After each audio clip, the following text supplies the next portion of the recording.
I think my journey for a very long time as a founder is going to be about balancing the inherent skepticism I have for my own ideas and the inherent conviction I have for my own ideas. If I have to think about like what my journey is going to be building this company, it's going to be in how I reconcile those problems on a daily, weekly, monthly basis.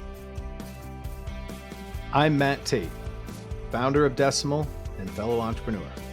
Yes, I'm one of the crazy ones. I've chosen time and time again to hustle my way through that first million. Now, I'm scaling to the next 50. So I know firsthand what the messy middle is really like. And I know that entrepreneurs and leaders like us need a destination for empowerment, community, and encouragement. This is our place. This is After the First Million.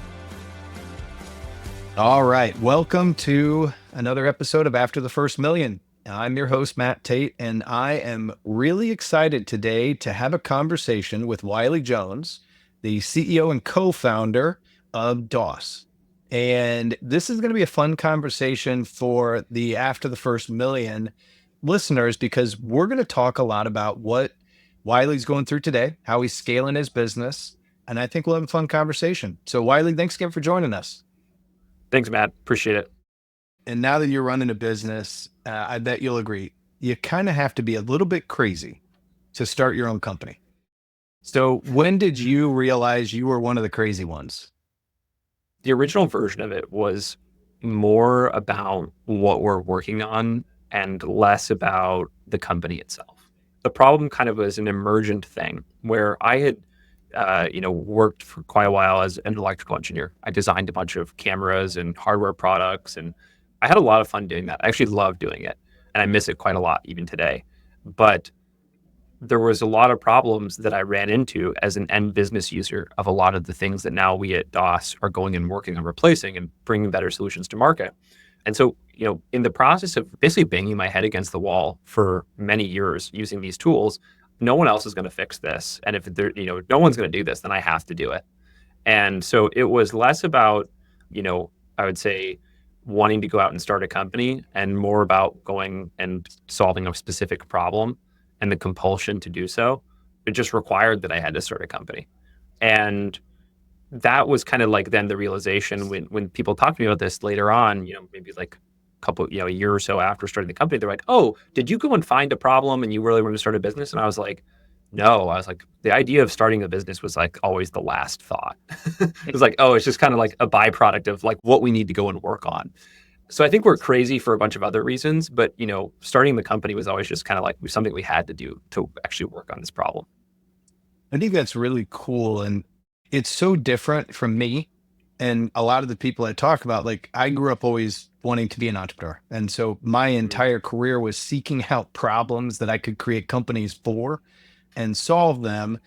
But I do see with engineers that a lot of times people with engineering background, you kind of get locked into a problem. And sometimes you're able to solve that problem within a role and within another company, but other times, Yeah. and it seems like it's a little bit of target lock of I'm obsessed with this problem and I'm obsessed because I know the solution, or I know how we'll get to a solution. And by the way, that's also going to create a company. And it sounds like that's how kind of the impetus behind DOS. Yeah, that's exactly it. I was actually recently at a retreat with a bunch of other CEOs and founders of companies that was sponsored by one of our investors. And we really broke that down, exactly like you said, into kind of there's just like two types of entrepreneurs. There's people who are compelled into doing it by the nature of who they are as a person and that they want to be going out and building companies and building businesses.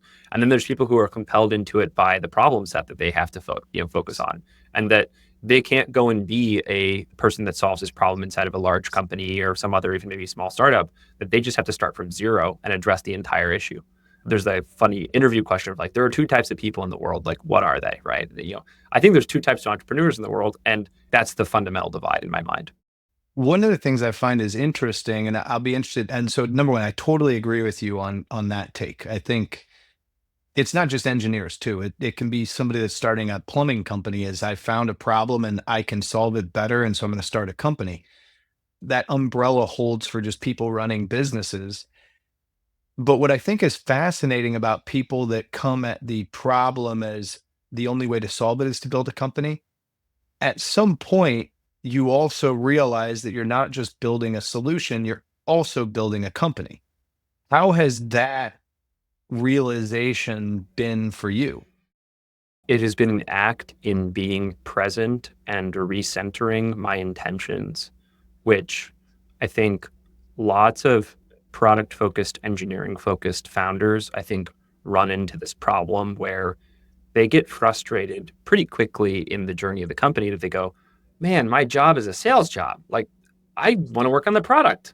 I started this so I could work on the product. I started this so I could think about whatever the systems, that are interesting to me are. And it turns out that like the bulk of your day to day is about aligning people, recommunicating and reiterating the same things over and over again, selling your vision of, what you do, why you do it, how you do it to the broader world, which is fundamentally what marketing is. You're marketing yourself, you're marketing your vision, you're marketing the company.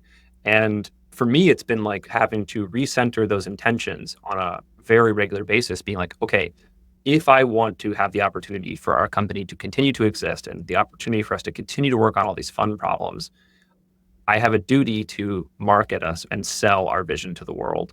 It's almost like this meditation on what the founder's purpose is. And you constantly have to recenter yourself. It's so easy for me to like see what an engineer is doing when I walk by their desk. I'm like, ooh, what are you working on? And I get sucked into it. You just gotta avoid that. That's one of the big things for me. When you start, you're like, I'm going to solve this. And then at some point, successful founders do the, we're going to solve this. How has that kind of transition been too? I've given myself permission now in the last, let's say, year. We started the company almost 2 years and like a few months ago. So, like in the last year, I've really given myself permission to let the company be an expression of self. And that was like something I kind of held back from for a while. I was like, oh, well, I need to make it palatable for everyone. I need to follow the patterns that I have seen out in the world of like, this is what Amazon does. And this is, the Steve Jobs thing. And then here's the Bill Gates thing. And you kind of like, you're trying to pick pieces, right? And then eventually I kind of wiped that all off. And I was like, I just need to make the company about what we believe, my co founder and I.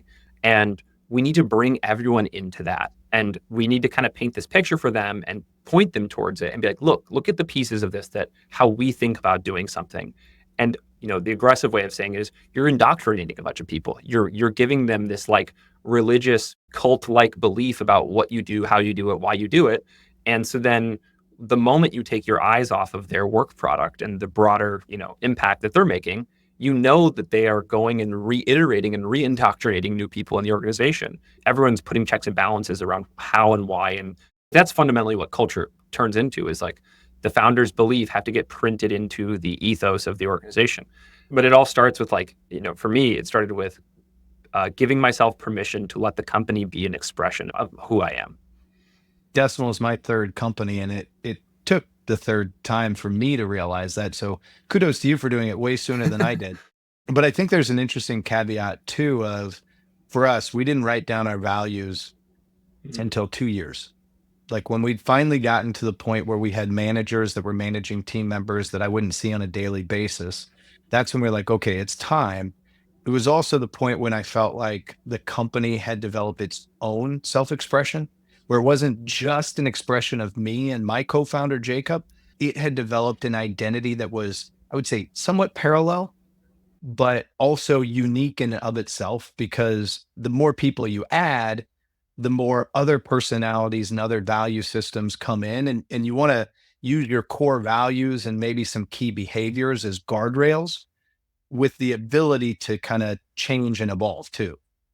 What I call that internally is I describe a lot of that as like our operating principles. And there's like the, Ray Dalio, the whole like principles, and then you get like Netflix and like their culture documentation that I think has become very famous for, we're a team and not a family and, things like that.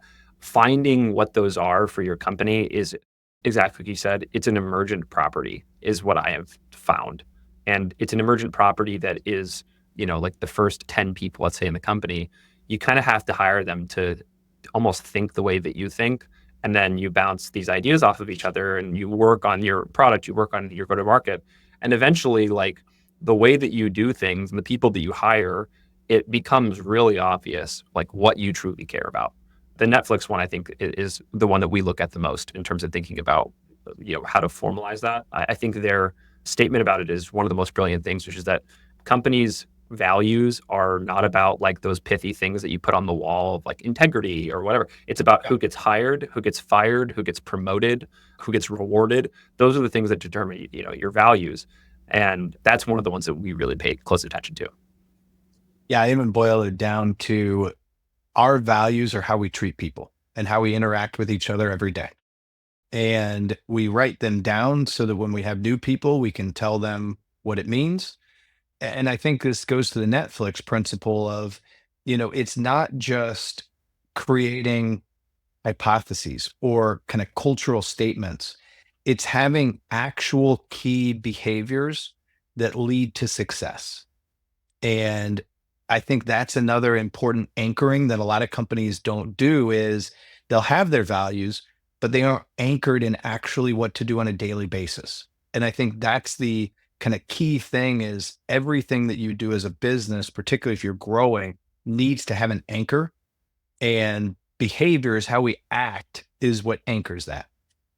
I was talking to a friend about this recently, and he spent the better part of his career at Amazon working inside of their, category management and also product management. And this was like years and years after the company had started, obviously. And he's like, you could still feel Jeff Bezos's presence in every part of the company because you had category managers that were ruthlessly negotiating, really squeezing a lot of money out of their suppliers and vendors. Amazon doesn't need to do that functionally, but they have Yeah. this frugality that's baked into the organization. Well, how does that get baked into the organization? It turns out that people were rewarded and there were incentive structures that allowed category managers and vendor managers to be able to say, hey, look at the money that I saved against, what we had expected. And as a result, like my performance is being evaluated on something like that. And that's that anchor you're talking about. If you just say frugality is something that we value, but when people succeed or fail against it and there's never any impact as a result of that, like it's going to fall away. It's going to go away as soon as Jeff leaves the room. We think about that exact same thing. It's all about incentives. Well, and it's interesting for us. We run a remote company and that provides its own challenges. One of Mm. the things that we do is when clients give us testimonials or somebody gets a kudos or a prop from a boss or a peer, they always tag a value and a key behavior. And hey, this person, Wiley did something awesome. Here's what it was. And it exemplified this value and this behavior. The other part of it too, and going back to your Bezos example, is it's also constant repetition and it's constantly putting that out in front. And, now that Decimal's at almost 100 people, one of the biggest jobs that I have is chief repeating officer. It's my job to be constantly repeating stuff. I have been persuaded because that's the thing that I think David Senra, like the Founders Podcast, and I'm not sure if you're a listener of that, but that's one of my favorite things now. He says that a lot, which, it's kind of funny that it's a self-fulfilling thing, but that repetition is persuasive. And I share that with everyone now because we do the exact same thing. And the thing that you described of like attaching a key value to shout outs and to like customer wins, I'm definitely stealing that, like starting today. So that's great.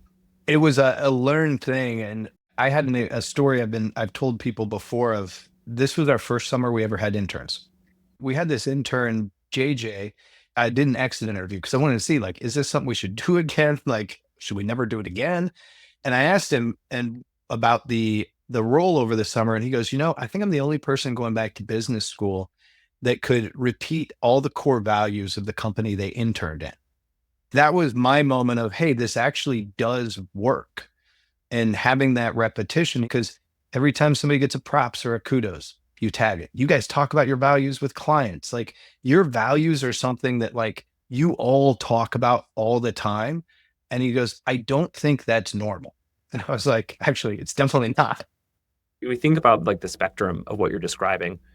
I know that a lot of large organizations also try to espouse values and print them into their company, and they fail at it. And they're still kind of trying some of the same tactics, but there's like a piece missing. An example of this actually, my dad works for a very large public company. He's an engineer. It's one of those things where he's been there for a long time. He's worked inside of their ecosystem for a long time. And he said that at the start of every meeting, they actually like read off the company's values. And I asked him, I was like, can you list me what those are? He's like, kind of, not really. He couldn't really remember them, right? And a lot of this is baked down into the fact that he's like, well, the reason is because they don't mean anything. Like, we don't really follow them. He has his own druthers with the company and all that, over many years of kind of things going well and things going poorly. But I think about that all the time. I would imagine that a very large percentage of their company couldn't repeat the values, even though I know they repeat, they say it at every single meeting. It's such a good point of how values are misconstrued. It's almost better to not have them than to do a crappy job with them. Actually, when I had my leadership team after a couple of years, I said, hey, it's time for us to actually write down our core values. And to do that, I said, hey, I want to give you 3 or 4 examples of company values that I think are really awesome. Let's talk about them. So I put up 4 different company values and we talked about them. And people were like, these are amazing. Here's what I like here. And then we paused and I said, great. These companies have all failed spectacularly. I had Enron on there. There was another one in our industry. Like I paused and I was like, let's go to lunch. And we went to lunch and we all talked about it, but it created this like, oh, how do we do it differently? Like, what are we going to do? And it wasn't just about creating values, but it was locking in kind of what you've talked about and what we've been discussing is that anchor. Like, how do we anchor that into the company and make it so that it's something that every new employee, every intern, every client, they all understand and it becomes a common language. Like you talked about how, you embraced your personality and the company being a reflection of your values and your personality. I think the next stage there is you create a common language. And if you have both of those together, then I think you have a great opportunity to create a growing, cool culture. Yeah, that's such a good way of putting it. It's finding the semantics that everyone can implicitly internalize.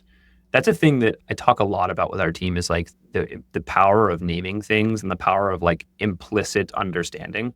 This goes down to chemistry where people, especially who play sports, you'll play with a player for many years or, even like you're married or something, you can like look at your wife and like kind of make a face and that's a whole conversation, right? And players who have worked together for a long time, they know like, oh, I run this play and he's going to be in the corner ready to take the three, right? Like there's all kinds of things that emerge as you start to build chemistry. And chemistry is that implicit internalizing of the semantics of what things mean. When I can say to a team, I'm like, hey, is this thing ready? I can just say a short sentence like that, and they know what ready means to me. They know what ready means to the organization. That it doesn't mean, oh, the slide deck is done. It means that we've done an extreme amount of scrupulous preparation so that when we go and present to our customers, they're not going to have questions about this broad class of things that we expect to have dialed in, right? But those are the kinds of things that you have to set, and correct when someone deviates from what ready is supposed to mean. You go, guys, this is not ready. Ready to DOS means X, Y, and Z. Every day you're calibrating those things. I think if you're going to do any of it correct, and you just hit on it right there, accountability is so important. And it's understanding what is being accountable, how to hold people accountable, and how to improve and learn from when you're held accountable. And I think that can be hard to do. I think it's extremely hard because the organization a lot of times is not set up to even enforce accountability. This is not like a broader commentary on like the state of how I think a lot of workplaces maybe have gone a little easy on people or whatever. And not trying to make that like a broad categorical statement, but my wife actually recently moved from a startup where we actually met and we worked together.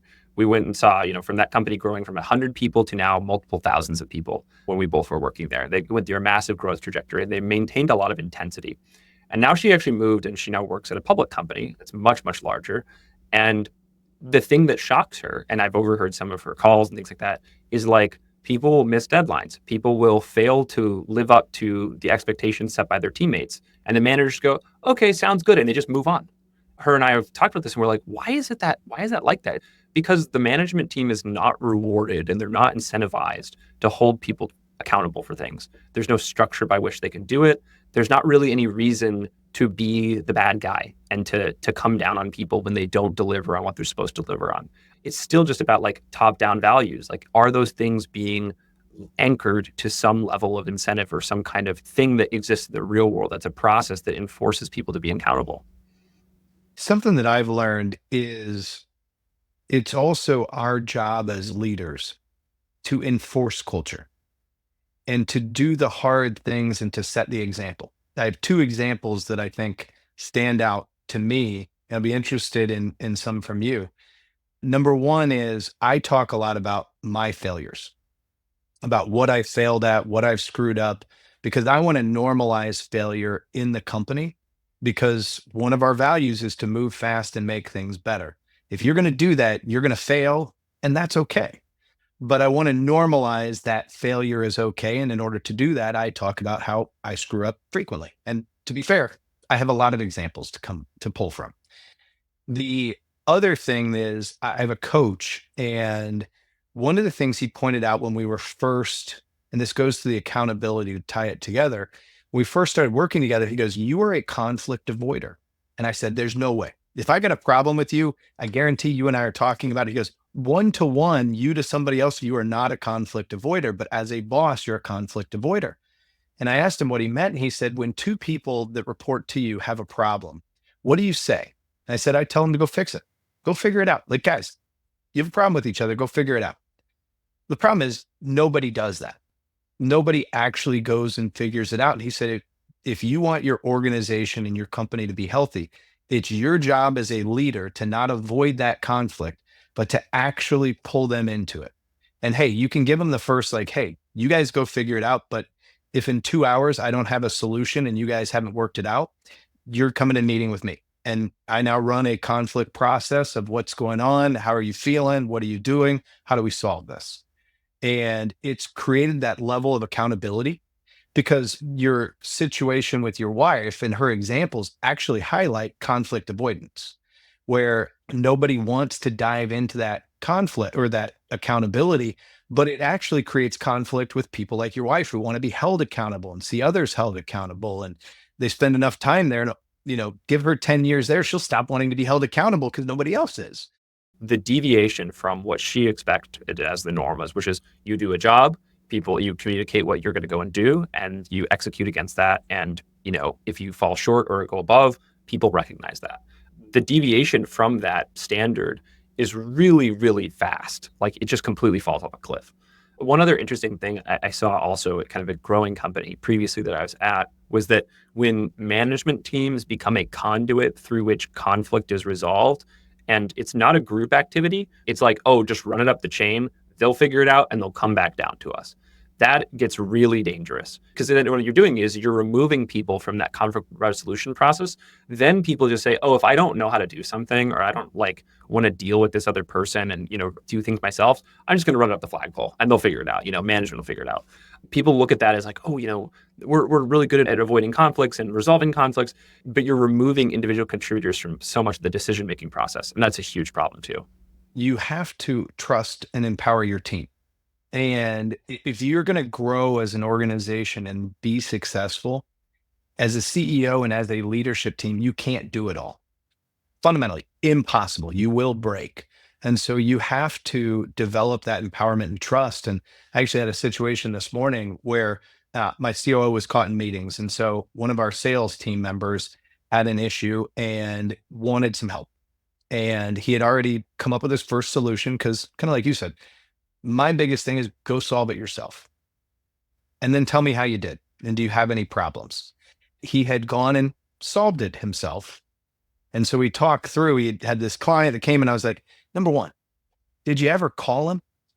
He goes, no, we were texting. And I was like, so you never called him? He goes, I should have called him, shouldn't I? I was like, yes, this is definitely a nuanced conversation. Text messaging, not good for nuance. And he was like, yeah, I was trying to do quick. And I was like, look, what happened was you were flying in a plane, you saw a fire and you jumped out. At some point you realized, oh shit, I could have let the plane land and still put out the fire. You needed to like pause and take some time and have the conversation. And I told him, I was like, he goes, well, what would you have done? And I told him, and he goes, that's way easier. And I was like, I know. Then I was like, you would have gotten there too, but you decided, hey, fire, I'm jumping out of the plane. When we look at hiring people, I think there's kind of like three things that I look at a lot. It's the quality of someone's judgment, that's performance at the end of the day. If someone is a high performing person, they make fantastic judgments. They're not wrong almost ever. You look for high intensity, people who have a bias for action and they go very quickly towards the problem. They're heat seeking missiles. And then people who are high integrity. And when you combine those three things, you get this like person who's extremely collaborative. They work really hard, really fast, very effectively, and that's great. But if you drop any one of those three things out, you have a huge problem on your hands. It's basically a toxic workplace at that point. What I think you're describing here is someone who, in this example, they did a great job of like moving with intensity and with force and having that bias for action, but the judgment piece, like they just didn't balance it correctly. It's like when you look at leveling people up, and I'm always thinking about how to bring people on our team to the next level. I'm like, look, in those three areas, like you just made the wrong judgment. You approached it with enough urgency, but you did X wrong. There's very no room at all for like low integrity. But sometimes, that comes back to judgment. Sometimes they'll be like, hey, I know you didn't realize this is what you were doing, but this is what you were doing, right? And that's why we can't have that. It all kind of ties back to that. The values being the substrate for which you look at hiring people. You hit the nail on the head. And one of the biggest things I talk to the team about is, ironically, I do the same thing with my kids. Slow is smooth, smooth is fast. And like the reality of any major problem, a deep breath and a lap around the house, it's not going to change in that few-minute period. But what that'll do is it'll give you the ability to like reset and mentally get out of like the fight or flight mentality and into the like think and consider. Because people that have too much of a bias to action, they do the ready, fire, aim. And what you really need is people that are totally cool with ready, aim, fire. And that can be a hard thing, particularly in hiring and in coaching, is like, hey, speed is good. Accuracy is better. So let's index towards accuracy and then speed. They're both important, but in that order is way more important. 100%. The thing that I always come back to thought process wise is I'm like, what you just described is valid for 99% of businesses and 99% of people, or probably even more than 99%. But it's not 100. It's like if you're working truly in like you're in an operating room or an emergency room, or you're in the military, or you're literally having to make split-second decisions, then I have no advice for you. You're on a different level than I. But we're building businesses that a lot of times it's not life or death.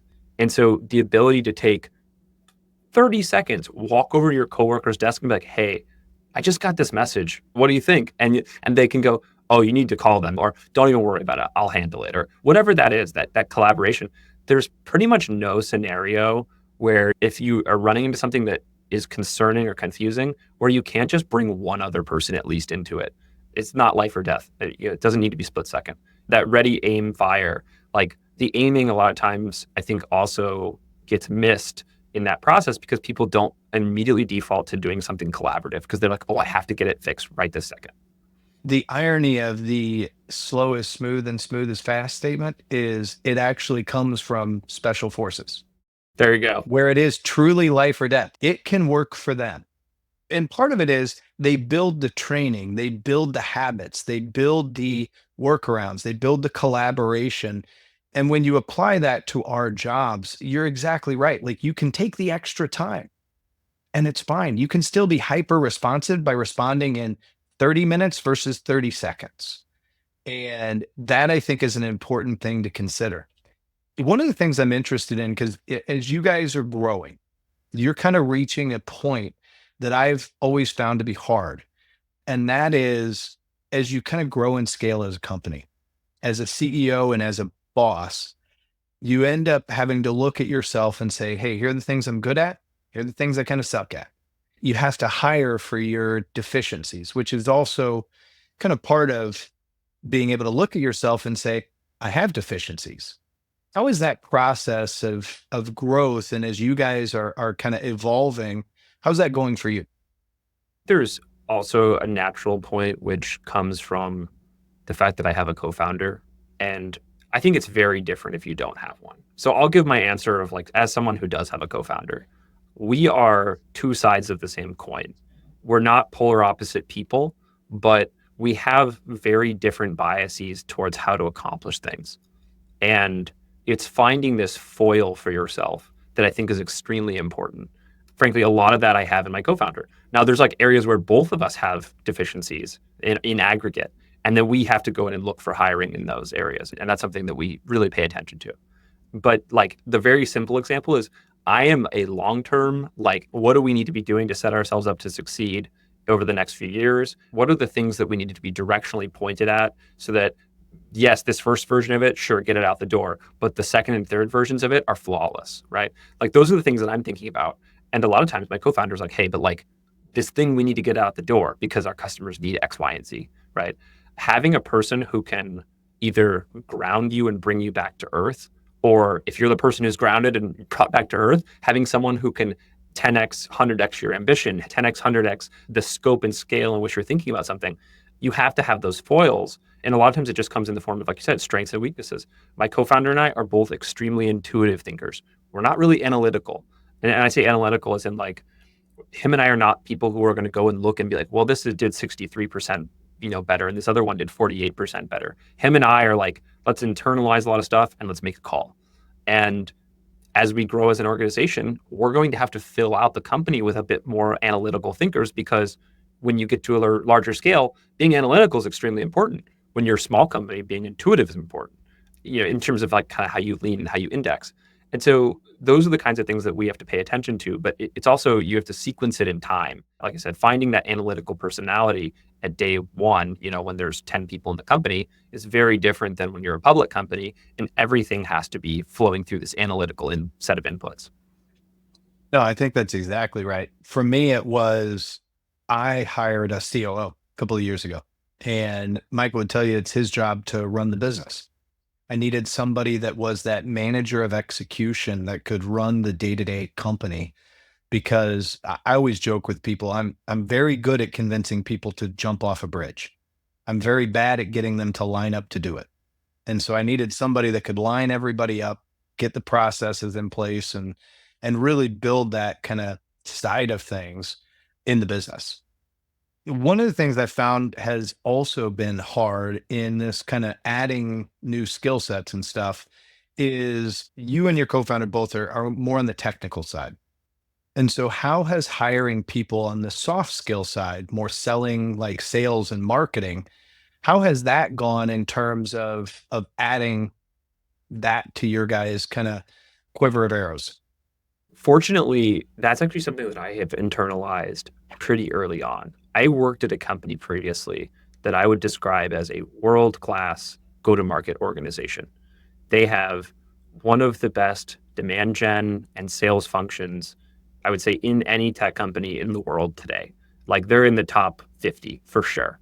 And that's a hard thing to accomplish. So when I got to see that happen, at scale, where this company is now getting close to making $1 billion in top line a year, and I saw it when it was like below 10 million, and seeing that growth, of how they went through that process, it made me realize that I needed to obsess over all of the inputs to that machine the same way that I obsess over product.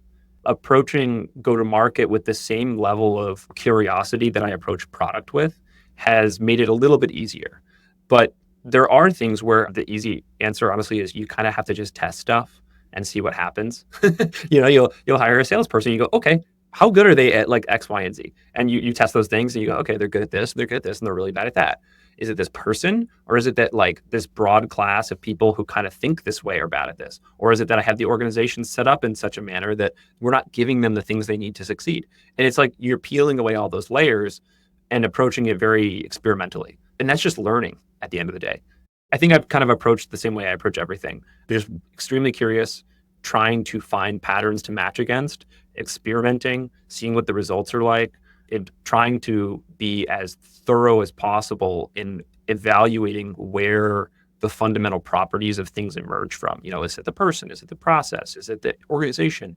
Well, pro tip, all salespeople every time are really bad at entering information into a CRM consistently.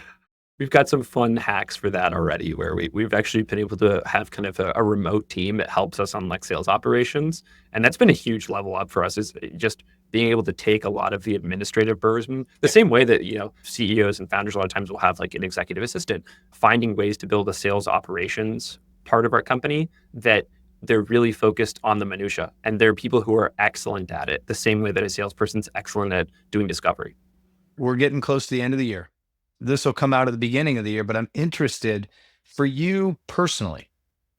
I know a lot of people are probably asking you now, like, what's the forecast? What's the budget? What's the company looking like for the next 12 to 36 months? But you personally, what's your level up and what's your goal heading into next year?